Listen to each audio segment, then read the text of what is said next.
Salam dalam nama Tuhan Yesus Kristus. Saudara-saudara, firman Tuhan yang akan kita renungkan adalah berbicara sikap kita terhadap sesama manusia, baik kepada orang yang kita anggap adalah teman atau orang yang berbuat baik, maupun kepada orang yang kita anggap jahat atau musuh kita. Nah, Tuhan Yesus mengajarkan kita untuk mengasihi dan mendoakan musuh kita.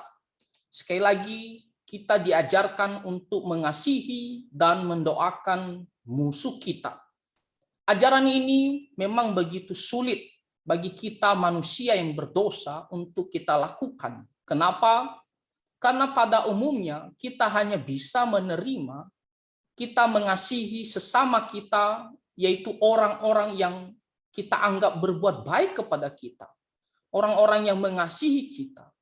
Nah, tetapi sebaliknya, orang-orang yang berbuat salah atau jahat kepada kita, maka apa yang kita lakukan, kita membencinya, kita dendam, bahkan membalas kejahatan dengan kejahatan.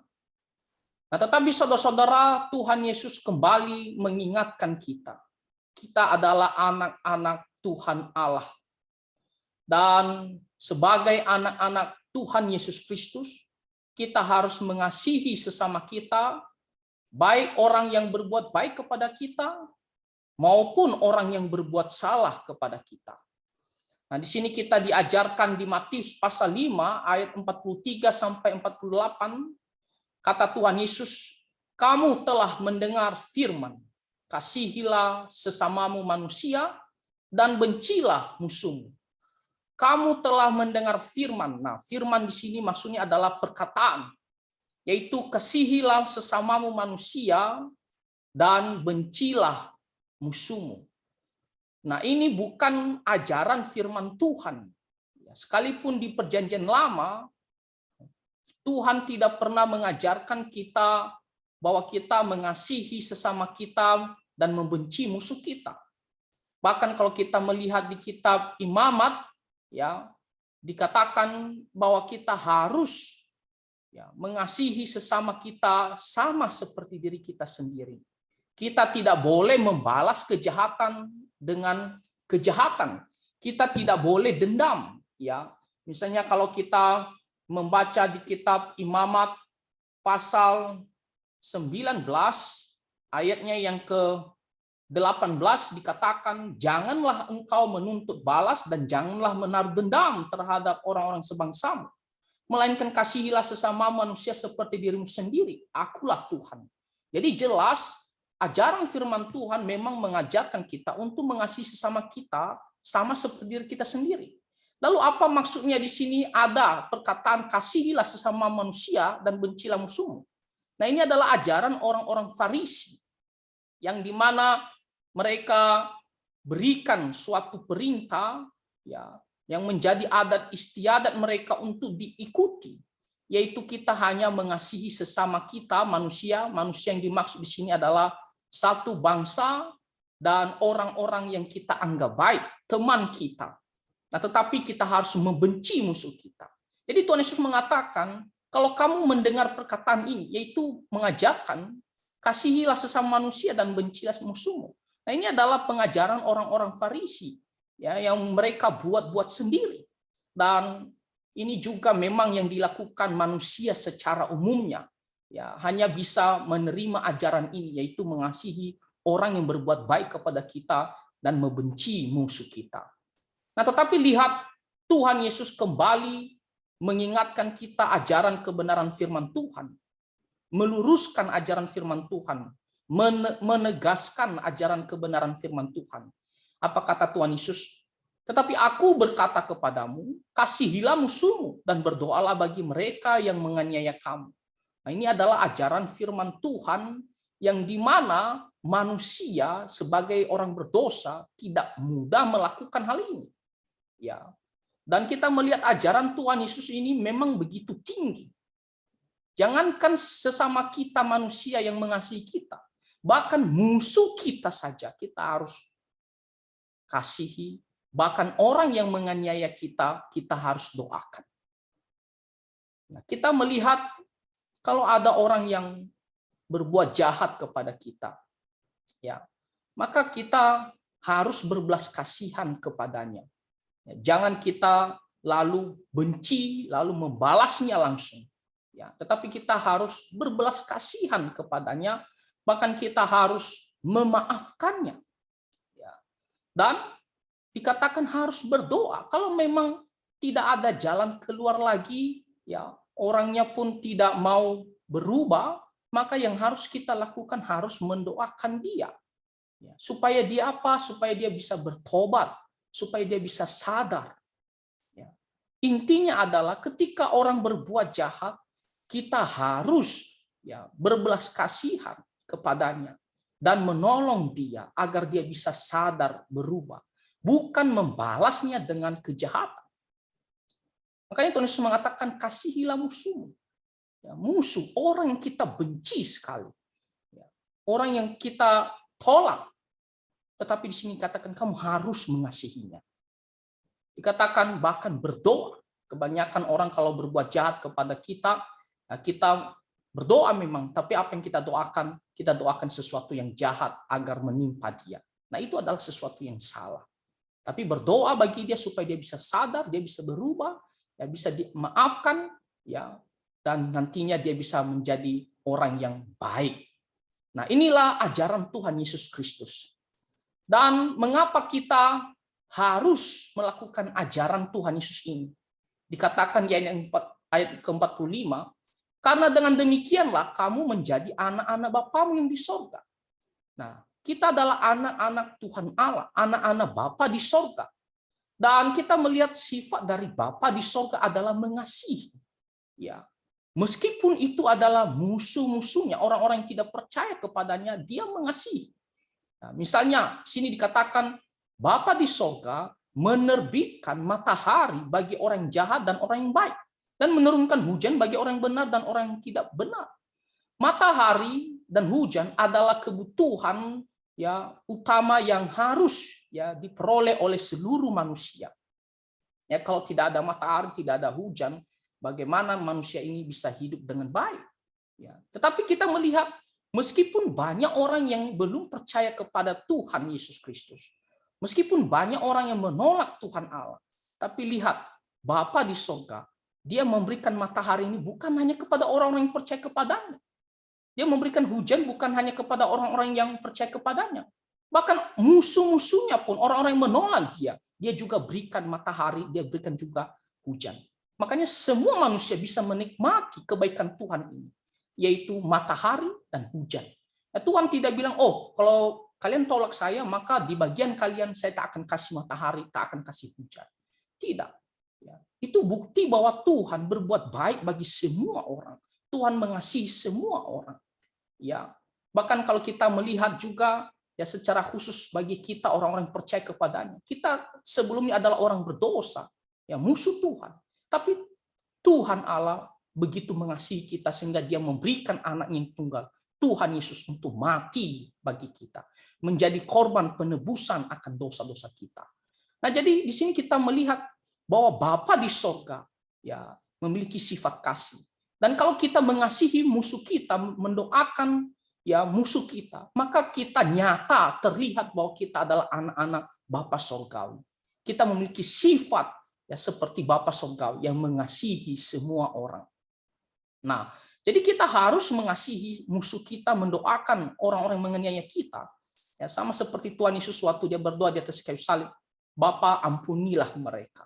Nah, itu memperlihatkan jika kita melakukan perintah ini, maka itu memperlihatkan bahwa kita memang adalah anak-anak sorgawi. Ya, karena kita memiliki Tuhan Allah, Bapa di sorga, yaitu Maha Kasih. Nah, ayat yang ke-46, apabila kamu mengasihi orang yang mengasihi kamu, apakah upahmu? Bukankah pemungut cukai juga berbuat demikian? Nah, kalau kita hanya menerima ajaran mengasihi sesama kita yang berbuat baik kepada kita, di sini dikatakan apakah upahmu? Tak ada upah. Kenapa? Karena orang yang mengasihi kita tersebut, dia membalasnya dengan kebaikan. Jadi tidak ada upah. impas, ya. Karena sudah dibalas oleh orang yang berbuat baik kepada kita. Karena kita hanya mau mengasihi mereka yang berbuat baik kepada kita. Nah, tetapi kalau kita mengasihi orang yang berbuat salah kepada kita, musuh kita tidak menerima ya imbalan dari orang tersebut karena dia berbuat jahat kepada kita. Tapi kalau kita mengasihinya tetap, maka kita menerima upahnya bukan dari manusia tetapi dari Tuhan Allah. Ya. Jadi kalau kita hanya mengasihi orang-orang yang berbuat baik kepada kita, tidak ada upahnya karena sudah dibalas, ya dapatkan imbalan dari orang tersebut. Tapi kalau mengasihi musuh kita mendapatkan imbalan dari Tuhan Allah. Kita mendapatkan upah dari Tuhan Allah. Dikatakan di sini, bukankah pemungut cukai juga berbuat demikian? Ya, tidak ada perbedaan kita dengan orang-orang yang berbuat dosa, yang dimana juga mereka hanya mau mengasihi orang-orang yang mengasihi mereka. Tak ada perbedaan. Padahal kita adalah anak-anak Tuhan Allah. Anak-anak yang hidup di dalam kasih. Tapi kalau kita hanya mau mengasihi sesama kita yang mengasihi kita dan membenci musuh kita, maka sama saja orang-orang yang tidak percaya kepada Tuhan. Tak ada bedanya. Nah, jadi kita harus beda. Ya, jangan hanya orang-orang yang berbuat baik kepada kita. Musuh kita pun kita harus mengasihi. Karena kita adalah anak-anak Bapa Surgawi dan kita pun menerima upah dari Bapa Surgawi. Ayat ke-47 dikatakan, dan apabila kamu hanya memberi salam kepada saudara-saudaramu saja, apakah lebihnya daripada perbuatan orang lain? Bukankah orang yang tidak mengenal Allah pun berbuat demikian? Salam itu tanda bahwa kita menerima dia, menyambut dia dengan hangat, dengan penuh sukacita. Nah, jikalau kita hanya menyambut, mengasihi orang ya yang kita anggap saudara kita, teman kita, dikatakan apa lebihnya kita daripada perbuatan orang lain? Semua manusia akan melakukan seperti demikian. Sekalipun dia ateis, sekalipun dia orang berdosa, orang yang jahat, dia pasti mengasihi saudaranya. Dia pasti menerima, memberikan salam kepada saudaranya. Jadi tidak ada perbedaannya dengan kita. Ya. Jadi kita harus beda. Ya. Kita harus melebihi daripada itu. Kita harus mengasihi musuh kita juga. Ya, kalau orang-orang yang berbuat jahat di sana, orang-orang berdosa, orang yang tidak mengenal Tuhan, mereka hanya mengasihi orang yang berbuat baik kepada mereka dan membenci musuh mereka. Ya, nah kita harus lebih daripada itu. Nah, di sini dikatakan, bukankah orang yang tidak mengenal Allah pun berbuat demikian?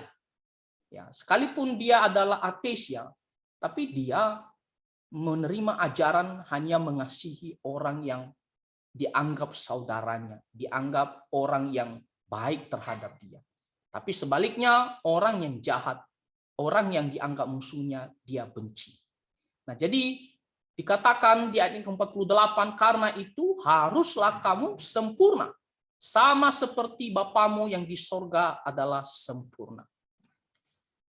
Tentunya kita sebagai anak-anak Tuhan tidak bisa sempurna seperti Bapa kita di sorga. Ya, terutama dalam hal kasih. Nah, tetapi kita harus belajar ya untuk mengasihi. Sekali lagi kita tidak bisa sempurna memang, ya, tidak bisa 100% mengasihi.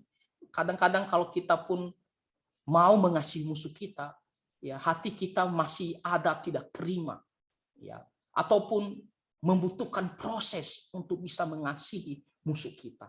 Nah, tetapi kita harus mengasihi, ya, kita harus ya belajar dari Bapa Surgawi yang dimana mengasihi musuh-musuhnya.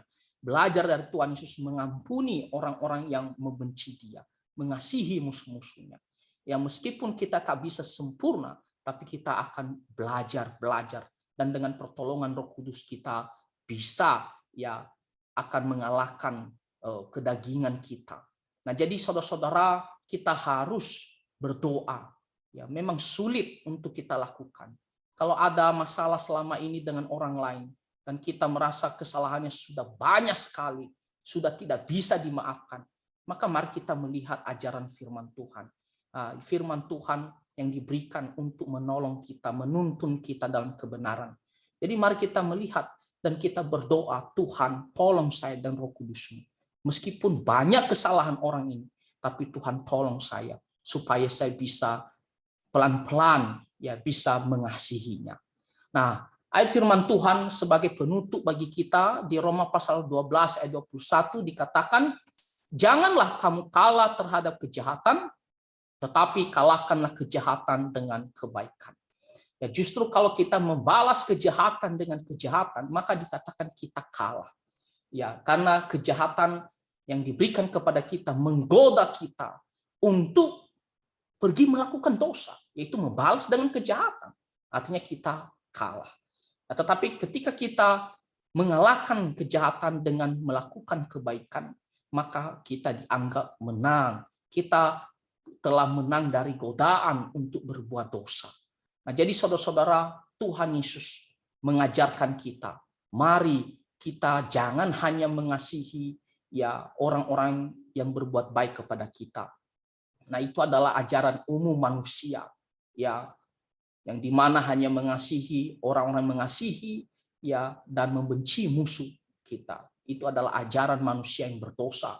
Nah, tetapi ajaran Tuhan Allah, sekalipun musuh kita, sekalipun orang yang menganiaya kita, tetap kita mengasihi. Nah, kita belajar dari Tuhan Yesus yang mengasihi kita. Ya, dia tidak melihat kita sebagai orang berdosa. Dia rela datang ke dalam dunia. Dia mati di atas kayu salib. Bahkan di atas kayu salib dia mengatakan ampunilah mereka. Nah, saudara-saudara, kita telah menerima kasih Tuhan. Dan oleh karena itu mari kita mengasihi sesama kita, baik saudara kita, baik orang-orang berbuat baik maupun musuh kita ataupun orang-orang berbuat salah kepada kita. Karena sama seperti Bapa Surgawi mengasihi semua orang, berbuat baik kepada semua orang. Kita adalah anak-anak Tuhan Allah, maka mari kita melakukan ya kasih ya daripada Tuhan Allah ini. Itu saja firman Tuhan yang bisa kita renungkan, kiranya kita bisa mengerti dan kita bisa melakukannya. Tuhan Yesus memberkati kita semua. Amin.